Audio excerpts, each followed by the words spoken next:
कहा था कि भारत एक यूनियन ऑफ स्टेट्स है, तो उनके पीछे पड़ गए थे बीजेपी वाले लोग, हाथ धो के पड़ गए थे कि आपने कहा कैसे। But this is a fact. इस कॉन्स्टिट्यूशन के अनुच्छेद 1 में साफ लिखा है कि India is A union of states. वहां पे कहीं पे भी केंद्र, सेंटर वर्ड का इस्तेमाल नहीं किया गया है, हमेशा यूनियन यानी संघ कहा गया है केंद्र की सरकार को, या केंद्र का जो एस्टेब्लिशमेंट है उसको संघ कहा गया है, और वहां पे कहीं पे भी केंद्र वर्ड का इस्तेमाल नहीं है।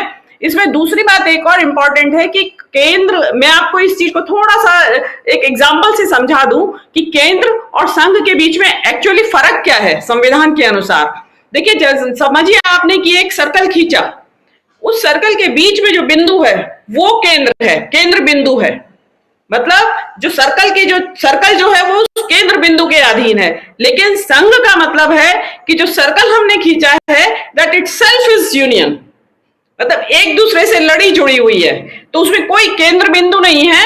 जो यूनियन है वही संघ है। और ये संविधान विशेषज्ञों ने, बड़े बहुत बुद्धिमान दूरदृष्टा वो लोग थे, उन्होंने क्लियर कट राज्य और संघ के बीच में अधिकारों का क्लियर कट बंटवारा किया है।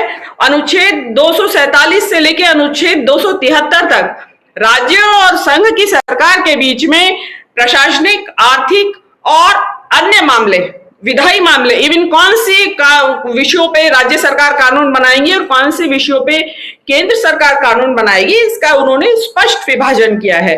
इसके लिए 3 सूचियां बनाई गई हैं, संघीय सूची, राज्य सूची और समवर्ती सूची।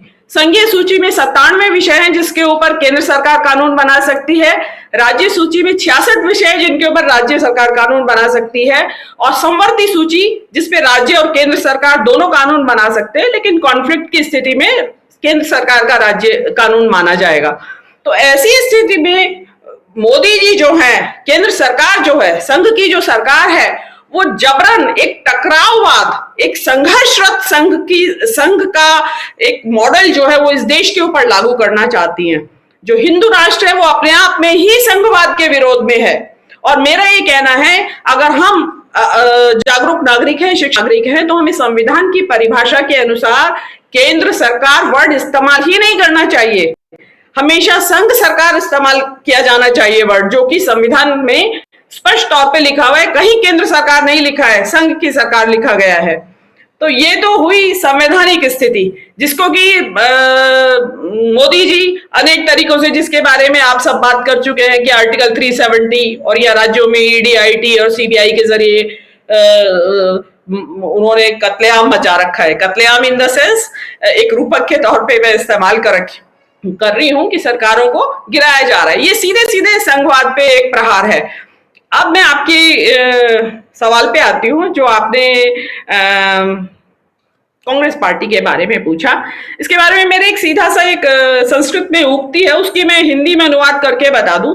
उसमें लिखा है कि भाई आप जंगल में जाकर देखिए, जो पेड़ सीधे खड़े रहते हैं उनको तो तुरंत काट लेता है लकड़हारा, लेकिन जो तिरछे होते हैं, पेड़ आड़े तिरछे, उनको कोई काटता ही नहीं, छूता ही नहीं है। तो वो कांग्रेस क्या है, सीधे पेड़ की तरह जंगल में खड़ी हुई थी। कोई भी आए, एक इधर से थप्पड़ लगा के चला जाए तो भी कोई उनको चिंता नहीं, उधर से लगा के चला जाए तो भी वो कोई उसमें रिस्पॉन्स नहीं दिया जा रहा था। लेकिन अभी चिंतन शिविर के बाद कांग्रेस के जो विभाग में एक आमूलचूल परिवर्तन आया है, वो जो समिति बनाई गई है, जो एक सेल अलग से बनाया गया है जयराम रमेश की अध्यक्षता में, उन्होंने एक बहुत अच्छा शुरुआत की है। और उन्होंने शुरू दिन से ही लगातार वो जिसको कहते हैं कि आक्रामक मुद्रा में है। आप आप ईंट मारेंगे तो हम आपको पत्थर से देंगे, वो स्थिति हुई है। यही कारण रहा कि उदयपुर का जो कांड हुआ, उसमें राहुल गांधी की जो वीडियो थी उसको डिस्टॉर्ट करके ना केवल सोशल मीडिया विभाग बल्कि केंद्र के मंत्री तक उसको वायरल कर रहे थे, ट्वीट कर रहे थे। लेकिन उस पर सख्त ऑब्जेक्शन कांग्रेस ने लिया और उनके खिलाफ एफआईआर दर्ज की गई और अन्य लोगों के खिलाफ भी एफआईआर दर्ज की गई हैं। तो ये एक मेरे हिसाब से कांग्रेस के लिए कोई जरूरत थी? इसी स्मीयर कैंपेन जिसको कहते हैं राहुल गांधी के खिलाफ चला, उनको एक अजीबोगरीब विशेषण से नवाज दिया गया, इतना डेरोगेटरी, इतना अपमानजनक। मैं तो उनको सलाम करती हूँ कि वो इसको अपमान को, इतने बड़े अपमान को, अपनी जो उनका बुद्धि कौशल है, उनकी जो शिक्षा है, इतने उच्च शिक्षित है वो, कैम्ब्रिज से एमफिल, ट्रिनिटी कॉलेज से एमफिल है, उस व्यक्ति को आप बुद्धि से हीन बता रहे हैं, तो शर्म आनी चाहिए। तो मेरे हिसाब से अब जो कांग्रेस ने किया है वो रिएक्शन दिया है और साथ में चेतावनी भी दी है कि अगर आप हमारे नेताओं के बारे में दुष्प्रचार करेंगे या भ्रामक प्रचार करेंगे या इस तरीके से फेक न्यूज चलाएंगे तो फिर हम वो एक्शन लेंगे कि आपकी पीढ़ियां याद करेंगी। तो उससे एक डर का माहौल तो पैदा हुआ है। आप ट्विटर पे देखिएगा, जितने भी गोदी मीडिया के एंकर्स थे उन सबकी भाषा बदल गई है। वो तुरंत राहुल जी के वो जो उन्होंने एक्सीडेंट हो गया सड़क के ऊपर और उन्होंने अपनी एम्बुलेंस से उस घायल व्यक्ति को वहां पहुंचाया तो हॉस्पिटल, तो उसके बारे में उन्होंने फटाफट ट्वीट करना शुरू किया, उनके बारे में अच्छी अच्छी बातें बोलने लगे। तो इसलिए कहते हैं कि जिसको कहते हैं ना, जिसके हाथ में डंडा हो, जिसके हाथ में लठ हो, उससे दुनिया डरती है। तो इसलिए गलत काम के लिए नहीं आप रिएक्शन दीजिए। आप गलत मतलब किसी भी, ऐसा नहीं कि हर आलोचना के ऊपर आप